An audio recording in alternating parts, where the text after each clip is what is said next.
Hello friends. Novel का नाम है विराज बहू और उसके राइटर है शरद चंद्र चट्टोपाध्याय। हुगली जिले के सप्तग्राम, उसमें दो भाई नीलांबर और पीतांबर रहते थे। नीलांबर मुर्दे जलाने, कीर्तन करने, ढोल बजाने और गांजे का दम भरने में बेजोड़ था। उसका कद लंबा, बदन गोरा, बहुत ही चुस्त, फुर्तीला तथा ताकतवर था। दूसरों के उपकार के मामले में उसकी बहुत ख्याति थी, तो गवारपन में भी वह गांव भर में बदनाम था। मगर उसका छोटा भाई पीतांबर उसके विपरीत था।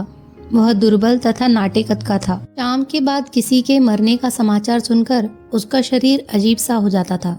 वह अपने भाई जैसा मूर्ख भी नहीं था तथा मूर्खता जैसी कोई बात भी उसमें न थी। सवेरे ही वह भोजन करके अपना बस्ता लेकर अदालत चला जाता था। पश्चिमी तरफ एक आम के पेड़ के नीचे बैठकर वह दिन भर अर्जियां लिखा करता था। वह जो कुछ भी कमाता था उसे घर आकर संदूक में बंद कर देता था। रात को सारे दरवाजे खिड़कियां बंद कर और उनकी कई बार जांच करने के बाद वह सोता था। आज सवेरे नीलांबर चंडी मंडप में बैठा हुक्का पी रहा था। इसी समय उसकी छोटी अविवाहित बहन हरिमती उसकी पीठ के पीछे आकर रोने लगी। नीलांबर ने उसके सर पर हाथ रखकर स्नेह से पूछा, अरे सवेरे सवेरे क्यों रो रही है? उसकी छोटी बहन हरिमती जगह जगह आंसुओं के चिन्ह छोड़ती हुई बोली, आज भाभी ने मेरे गाल पर चुटकी काटी और मुझे कानी कहा। नीलांबर ने हंसकर कहा, तुम्हें कानी कहा? अरे इतनी सुंदर आंखों वाली को कानी कहने वाली खुद कानी है, पर तुम्हारे गाल पर चुटकी क्यों भरी? हरिमती ने रोते रोते कहा, उसकी मर्जी। उसकी मर्जी? चल जरा पूछू तो। नीलांबर हरिमती का हाथ पकड़कर घर के भीतर गया और पुकारा, विराज बहू। ब्रजरानी बड़ी बहू का नाम है। उसकी शादी 9 साल की उम्र में हो गई थी। तब से उसे सभी विराज बहू कहते आए थे। अब उसकी उम्र 19-20 साल की है। 4-5 साल पहले उसे एक लड़का हुआ था जो 2-4 दिन बाद ही मर गया था। तब से वह निसंतान है। भाई बहन को साथ देखकर वह जल उठी, कड़क कर बोली, कल मुही मेरी शिकायत करने गई थी? नीलांबर ने शांत भाव से कहा, तुमने इस 2 आंख वाली को कानी कहा और इसकी चुटकी भरी? विराज बहू बोली, तो क्या करती? सुबह से कोई काम को किया नहीं। हाँ, बछड़ा जरूर खोल दिया। आज एक बूंद भी दूध नहीं मिला। इसे तो पीटने का काम किया है। नीलांबर ने पूछा, बहन बछड़ा खोलने का काम तो तुम्हारा नहीं है? भाई एक पीछे छुपी हुई हरिमती ने कहा, मैंने सोचा कि दूध दुहा जा चुका है, फिर ऐसा समझा तो ठीक कर दूंगी। इतना कहकर विराज चौके में जाने लगी। नीलांबर ने हंसते हुए कहा, याद है ना, इस उम्र में तुमने भी माँ का तोता उड़ा दिया था, यह सोचकर कि पिंजरे में तोता उड़ ही नहीं सकता। उसने मुस्कुराकर कहा, याद है, तब मैं बहुत छोटी सी थी। हरिमती ने कहा, दादा चलो जरा देखे कि बगीचे में आम पके हैं या नहीं। चलो। उसी पल नौकर यदु ने आकर कहा, नारायण बाबा आए बैठे हैं। विराज बाज की तरह झपट कर बोली, उन्हें जाने के लिए कह दे। यदि तुमने सुबह सुबह पीने का धंधा शुरू किया तो मैं अपने प्राण दे दूंगी। ये सब क्या है? नीलांबर ने कोई जवाब नहीं दिया। चुपचाप बहन को लेकर बगीचे की ओर चल पड़ा। सरस्वती की पतली धार के पास बगीचा था। वही एक समाधि स्तूप था। उसी के पास भाई बहन दोनों आकर बैठ गए। हरिमती ने अपने भाई के समीप खिसक कर पूछा, दादा भाभी तुम्हें बोष्टम ठाकुर कहकर पुकारती है। जो बंगाल वैष्णव एक तारा पर भजन गाकर भीख मांगते हैं उन्हें बोष्टम कहते हैं। नीलांबर ने अपने गले की तुलसी माला को स्पर्श करते हुए कहा, मैं बोष्टम हूँ, इसीलिए वह मुझे बोष्टम ठाकुर कहती है। हरिमती ने अविश्वास के भाव से कहा, तुम क्यों बोष्टम हो? बोष्टम तो भिखारी होते हैं। दादा वे भीख क्यों मांगते हैं? नीलांबर ने कहा, गरीब है इसीलिए भीख मांगते हैं। हरिमती ने भाई की ओर सवाल भरी नजर से देखकर कहा, बगीचा, पोखर, धान कुछ भी नहीं उसके पास नहीं होता? कुछ भी नहीं। बोष्टम होने पर अपने पास कुछ नहीं रखना पड़ता। हरिमती ने झट से कहा, तुम्हारे पास तो सब कुछ है, तुम क्यों नहीं दे देते? नीलांबर ने हंसते हुए कहा, तुम्हारा दादा कुछ भी नहीं दे सकता। हाँ, जब तुम राजा की बहू बनोगी तो सब कुछ दे देगा। छोटी होने पर भी वह शर्मा गई। छाती में मुंह छुपाकर बोली, जाओ। नीलांबर ने उसे बड़े लाड़ प्यार से पाला था। आज से 7 साल पहले उसकी विधवा माँ उसे 3 साल की छोड़कर मर गई थी। नीलांबर कितना ही लापरवाह हो, गांजा पीता हो, माँ की अंतिम इच्छा की अवहेलना उसने नहीं की। हरिमती को संपूर्ण स्नेह से पाला, तभी तो हरिमती माँ की तरह ही अपने दादा की छाती में मुंह छुपा लेती थी। तभी पुरानी नौकरानी ने पुकारा, पुंटी, तुम्हें भाभी दूध पिलाने के लिए बुला रही है। पुंटी यानी हरिमती ने विनीत स्वर में कहा, दादा कह दो ना, मैं अभी दूध नहीं पीऊंगी। क्यों? मेरी इच्छा नहीं है। मगर तेरा गाल खींचने वाली भाभी भला क्यों मानेगी? नौकरानी ने फिर पुकारा, पुंटी। नीलांबर ने समझाया, बहन जल्दी से दूध पीकर आ जा, मैं यही हूँ। हरिमती मुंह लटकाए चली गई। उस दिन दोपहर के समय नीलांबर के आगे थाली परोसकर विराज बोली, अब तुम ही बताओ कि भात के साथ कौन कौन सी चीज़ें परोसूं? यह भी नहीं खाऊंगा, वह भी नहीं खाऊंगा, आखिर मछली खाना भी छोड़ दिया। नीलांबर ने कहा, इतनी सारी सब्जियां तो है ना। इतनी सारी कहा, यह तो देहात है, यहाँ मछली ज़रूर मिलती है जिसे तुम खाते नहीं हो। अरे पुंटी, चल पंखा जल। फिर वह नीलांबर पर अपनी नज़र गड़ाकर बोली, देखो थाली में कुछ भी छोड़ा तो मैं अपनी जान दे दूंगी। नीलांबर खामोशी से मुस्कुराते हुए भोजन करता रहा। विराज झल्ला पड़ी, कितने हंसते हो, तुम्हारी इन्हीं बातों से मेरे शरीर में आग लग जाती है। कितने दुर्बल हो गए हो, गले की हड्डी दिखने लगी है। नीलांबर ने झट से कहा, यह तुम्हारा भ्रम है। भ्रम? विराज ने कहा, मैं तुम्हारी हर आदत को पहचानती हूँ। एक दाना कम खाओ तो बता सकती हूँ। पुंटी, पंखा रखकर अपने दादा के लिए दूध ले आ। ती चली गई। विराज फिर कहने लगी, धर्म कर्म से जीने के लिए सारी उम्र पड़ी है। पड़ोसिन मौसी आई थी, कह रही थी इस उम्र में मछली खाना छोड़ने से आंखों की रोशनी व शरीर की शक्ति कम हो जाती है। मैं तुम्हें मछली खाना नहीं छोड़ने दूंगी। नीलांबर ने हंसकर कहा, मेरे बदले तू ही खा लिया कर। विराज चिढ़कर बोली, गंभीर चमारों की तरह फिर तू तकार कहने लगे। नीलांबर ने लज्जित होकर कहा, क्या करूं विराज, बचपन का स्वभाव छूटता ही नहीं। याद है ना, मैंने तुम्हारी कितनी बार कान खींचा है। विराज ने मुस्कुराते हुए कहा, अच्छी तरह याद है। मुझ छोटी पर तुमने क्या कम अत्याचार किए? कितनी बार माँ बाबा से छुपकर चोरी से चिल्मे भरवाई है। बड़े दुष्ट हो। सब कुछ याद है, तभी तो मैं तुम्हें प्यार करने लगा था। विराज ने बनावटी नाराजगी से कहा, अब तुम चुप हो जाओ, पुंटी आ रही है। पुंटी दूध का कटोरा रखकर फिर पंखा झलने लगी। विराज हाथ धोकर आई और पुंटी से बोली, पुंटी पंखा मुझे दे दे और तू जाकर खेल। पुंटी के जाते ही विराज ने पंखा झलते हुए कहा, सच कहती हूँ कि इतनी कम उम्र में शादी नहीं होनी चाहिए। नीलांबर ने विरोध किया, क्यों? मेरे ख्याल से तो लड़कियों की शादी बहुत कम उम्र में हो जानी चाहिए। विराज ने असहमति प्रकट करते हुए कहा, नहीं, मेरी बात और है। मैं 10 साल की उम्र में ही इस घर की स्वामिनी बन गई थी। फिर मेरी कोई शरारती ननद व जेठानी नहीं थी, वरना तो छोटी आयु से ही घर में मारपीट और वह बकबक शुरू हो जाती। इन्हीं सभी बातों को सोचकर मैं पुंटी की बात नहीं चलाती। परसों ही राजेश्वरी तल्ला के घोषाल बाबू के यहाँ से पुंटी की विवाह वार्ता के लिए घर की दूती आई थी। सवांग के लिए जेवर और 1000 रुपये नगद। मगर मैं अभी 2 साल तक बात नहीं करूँगी।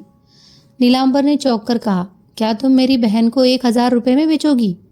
विराज दृढ़ता से बोली, रुपये ज़रूर लूँगी। क्या तुमने मेरे 300 रुपये नहीं लिए थे? पीताम्बर की शादी में लड़की वालों को 500 रुपये नहीं देने पड़े थे। साफ साफ कह देती हूँ कि तुम इन बातों में दखल न देना। जो हमारी रीत है उसी के हिसाब से काम होगा। नीलांबर ने चकित होकर कहा, यह बात गलत है। हम पैसा देते हैं, पर मैं पुंटी का कन्यादान धर्म से करूँगा। विराज से अपने पति के हृदय की हलचल समझ ली। झट से बोली, जो मर्जी आए करना, पर अभी तो अच्छी तरह खा ले। बहाना करके उठ मत जाना। क्या मैं अभी उठता हूँ? विराज ने कहा, ऐसा तो तुम्हारे शत्रु भी नहीं कर सकते। इसके लिए मैंने उपवास किए हैं। अरे बस खा लिया। विराज ने कहा, देखो अभी उठना मत, तुम्हें मेरी सौगंध। पुंटी जा छोटी बहू से 2 संदेश ले आ। नाना से काम नहीं चलेगा। तुम अभी भूखे हो, अगर उठ गए तो मैं खाना नहीं खाऊंगी। कल रात मैंने 1 बजे तक जागकर संदेश बनाए हैं। हरिमती ने दौड़कर एक तश्तरी में संदेश लाकर नीलांबर के सामने रख दिया। नीलांबर ने मुस्कुराकर कहा, इतने संदेश, क्या मैं पेटू हूँ? विराज ने अपनेपन से कहा, बातचीत के दौरान धीरे धीरे खा सकोगे। नीलांबर ने कहा, तो खाना पड़ेगा। विराज ने तर्क दिया, यदि मछली नहीं खाओगे तो यह चीजें ज्यादा ही खानी पड़ेगी। तश्तरी को अपने करीब खींचकर कहा, तुम्हारे इस अत्याचार के कारण तो मुझे वन में जाना। दादा मुझे भी, पुंटी ने कहा। विराज ने भड़क कर कहा, चुप रहे, खाएंगे नहीं तो जिंदा कैसे रहेंगे? इन सभी आरोपों व प्रत्यारोपों का पता ससुराल जाने पर चलेगा। लगभग 1.5 माह बाद नीलांबर का बुखार आज सुबह उतर गया। विराज ने उसके कपड़े बदल दिए, फर्श पर बिस्तर बिछा दिया। नीलांबर लेटा हुआ खिड़की की राह एक नारियल के पेड़ को देख रहा था। हरिमती उसे पंखा झल रही थी। कुछ देर बाद विराज नहा धोकर आई। उसके भीगे बाल पीठ पर छितराए हुए थे। उसके आते ही कमरे में एक दीप्ति सी हुई। नीलांबर ने चौंक कर कहा, यह क्या? विराज ने कहा, पंचानन बाबा की पूजा करनी है, सामग्री भिजवाई है। उसने पति के सिरहाने बैठकर उसके माथे को छुआ। अब बुखार नहीं है। सारे गांव में चेचक फैला हुआ है। शीतला माता के मन में जाने क्या है। मोती मऊल के बच्चे के रोम रोम पर माता की कृपा है। नीलांबर ने पूछा, मोती के कौन से लड़के को शीतला निकली है? विराज ने कहा, बड़े लड़के को। उसने प्रार्थना की, शीतला माँ गांव को शीतल करो। आह, उसका यही लड़का कमाता है। पिछले शनिवार को अचानक मेरी नींद टूट गई। मैंने तुम्हें स्पर्श किया, शरीर जल रहा था। मेरा तो खून जल गया। काफ़ी रोई। फिर शीतला माता की मनौती मानी कि ये अच्छे हो जाएंगे तो मैं पूजा चढ़ाऊंगी, तभी अन्न जल ग्रहण करूंगी, वरना जान दे दूंगी। विराज के आंखें छलछलाई, आंसू गिर पड़े। तुम उपवास कर रही हो? पुंटी ने बताया। हाँ दादा, भाभी कुछ नहीं खाती। शाम को कच्चा चावल, वह भी मुट्ठी भर, और 1 लोटा जल। नीलांबर को बुरा लगा। बोला, यह तो पागलपन है। विराज ने साड़ी के पल्लों से आंखें पोंछते हुए कहा, हाँ यह पागलपन है, असली पागलपन। तुम स्त्री होते तो पति का महत्व समझते, पत्नी के सीने में कैसी पीड़ा होती है ये जानते। पुंटी, यदि पूजा करने जाना चाहती हो तो नहा धोकर तैयार हो जाओ। मैं ज़रूर जाऊंगी। अपने दादा के लिए प्रार्थना करना। पुंटी के जाते ही नीलांबर ने कहा, मेरे लिए वह तुमसे श्रेष्ठ वरदान मांगेगी। विराज ने सरलता से हंसकर कहा, कितने ही नाते रिश्ते हो, पर पत्नी से ज्यादा सही प्रार्थना पति के लिए कोई भी नहीं कर सकता। मैं 5 दिनों से उपवास कर रही हूँ, पर मारे चिंता के भूख को भूल ही गई। मैंने क्या क्या किया यह मेरा दिल ही जानता है। यदि तुम्हें कुछ भी हो जाता तो मैं जिंदा न रहती। मांग का सिंदूर मिटने के पहले ही मैं अपना सिर फोड़ लेती। विधवा का शुभ यात्रा में कोई मुंह नहीं देखता, शुभ कर्म में कोई नहीं बुलाता, दोनों हाथ पल्लू से बाहर नहीं निकाल सकती, माथे से आंचल नहीं हटा सकती। छी छी, यह जीवन भी कोई जीवन होता है? जिस युग में लोग स्त्रियों को जलाकर मार डालते थे वही ठीक था। अब वे स्त्री का दुख दर्द नहीं समझते। नीलांबर ने कहा, फिर जाकर तुम समझा दो। विराज ने कहा, मैं समझा सकती हूँ, और केवल मैं ही क्यों, जो तुम्हें पाकर खो देगी वही समझा देगी। सहसा विराज हंस पड़ी। मैं भी क्या बकबक किए जा रही हूँ, बदन में कहीं दर्द तो नहीं है? नीलांबर ने ना के लहजे में सिर हिलाकर कहा, नहीं। विराज ने निश्चिंत होते हुए कहा, फिर कोई चिंता की बात नहीं। मुझे भूख लगी है, कुछ बनाने की तैयारी करूं? सच, आज तो मेरा कोई हाथ भी काट ले तो क्रोध नहीं आएगा। नौकर यदु ने फिर पूछा, क्या वैद्य जी को बुलाकर लाना होगा? नीलांबर ने बीच में कहा, ना। मगर विराज ने कहा, एक बार बुला ही ला, वे अच्छी तरह देख लेंगे तो चिंता मिट जाएगी। 3-4 दिन बाद नीलांबर स्वस्थ होकर चंडी मंडप में बैठा था। तभी मोती माउल आकर रोने लगा। दादा ठाकुर, यदि आपने मेरे बेटे छीमंत को नहीं देखा तो वह नहीं बचेगा। देवता, आपकी चरण धूलि के स्पर्श से ही वह स्वस्थ हो जाएगा। नीलांबर ने पूछा, उसके शरीर में कुछ दाने निकल आए हैं? मोती ने अश्रु पोंछते हुए कहा, क्या बताऊं, कुछ पता नहीं चलता। नीच जाति में जन्मा हूँ, मूढ़ हूँ, कुछ जानता ही नहीं कि क्या करूँ। आप चलिए। उसने उसके दोनों पैर पकड़ लिए। नीलांबर ने पाँव छुड़ाकर कोमल स्वर में कहा, तू चल, मैं थोड़ी देर में आऊँगा। मोती माउल अपनी आंखें पोंछता हुआ चला गया। नीलांबर सोचने लगा कि वह अस्वस्थ है, दुर्बल है, वह कैसे कहीं जा पाएगा। पर वह रोगियों की सेवा करके उतना लोकप्रिय हो गया है कि आसपास के गांव के लोग भयंकर बीमारियों में भी उसे दिखाकर सांत्वना और आशीर्वचन लेते हैं। तभी उनके परिवार वालों को धैर्य होता है। नीलांबर यह भली भांति जानता था कि ये अशिक्षित और भोले लोग डॉक्टर वैद्य की दवाओं की अपेक्षा उसकी चरण धूलि और मंत्रबद्ध पानी में अधिक श्रद्धा रखते हैं। यही कारण था कि वह भी किसी को निराश नहीं करता था। मऊल के जाने के बाद वह काफी बेचैन हो गया। सोचने लगा कि बाहर कैसे निकले। विराज से वह डरता था, यह बात उसे कैसे कहे। इसी समय हरिमती ने आवाज दी, दादा, भाभी सोने के लिए कह रही है। नीलांबर ने कोई जवाब नहीं दिया। हरिमती ने समीप आकर कहा, दादा, सुनाई नहीं पड़ा? नीलांबर ने कहा, नहीं। हरिमती ने बताया, जब से खाया तब से यही बैठे हो। भाभी का हुक्म है कि बैठने की जरूरत नहीं है, जाकर सो जाओ। नीलांबर ने आहिस्ता से पूछा, कुंती, तुम्हारी भाभी क्या कर रही है? भोजन करने बैठी ही है। नीलांबर ने खुशामद भरे स्वर में कहा, मेरी लाडली बहन मेरा एक काम करेगी? जरूर, नीलांबर ने धीरे से कहा, चुपके से मेरी चादर और छाता ला दे। हरिमती की आंखें विस्फारित हो गई। बोली, ना दादा ना, भाभी उधर ही मुंह करके बैठी है। नीलांबर ने फिर पूछा, तो तुम नहीं ला सकोगी? नहीं दादा, भाभी नाराज हो जाएगी, तुम चलकर सो जाओ। उस समय दोपहर के 2 बजे थे। धूप बहुत तेज थी, इसीलिए उसका बिना छाता लिए जाने का साहस नहीं हुआ। अंत में निराश होकर अपनी बहन का हाथ पकड़कर भीतर आकर लेट गया। हरिमती इधर उधर की बातें करके सो गई। नीलांबर सोचता रहा कि यह बात विराज को कैसे कही जाए कि उसका हृदय पिघल जाए। दिन ढल गया। विराज अपने घर के चिकने और ठंडे सीमेंट के फर्श पर छाती के नीचे तकिया दबाए अपने मामा मामी को पत्र लिख रही थी। और किस तरह गांव में शीतला माता का प्रकोप हुआ, कैसे उसी का घर मृत्यु की छाया से बचा, कैसे उसका सुहाग, उसकी चूड़ियां बची रही, यह लंबी दास्तान लिखने से खत्म ही नहीं हो रही थी। तभी नीलांबर ने लेटे लेटे पुकारा, विराज, मेरी एक बात मानोगी? कलम को दवात में रखकर सिर उठाकर पूछा, कौन सी बात? नीलांबर सोचने लगा, कैसे कहूँ। विराज ने फिर कहा, यदि बात मानने लायक हुई तो जरूर मैं मानूंगी। क्षण भर विचार कर नीलांबर ने कहा, विराज, तुम मेरी बात नहीं मानोगी, इसीलिए कहने का कोई लाभ नहीं है। विराज चुप रही। चिट्ठी लिखने के लिए फिर तैयार हुई, पर दिल नहीं लगा। उसके भीतर उत्सुकता बढ़ती गई। वह अच्छी तरह बैठती हुई बोली, अच्छा बताओ, मैं तुम्हारी बात मानूंगी।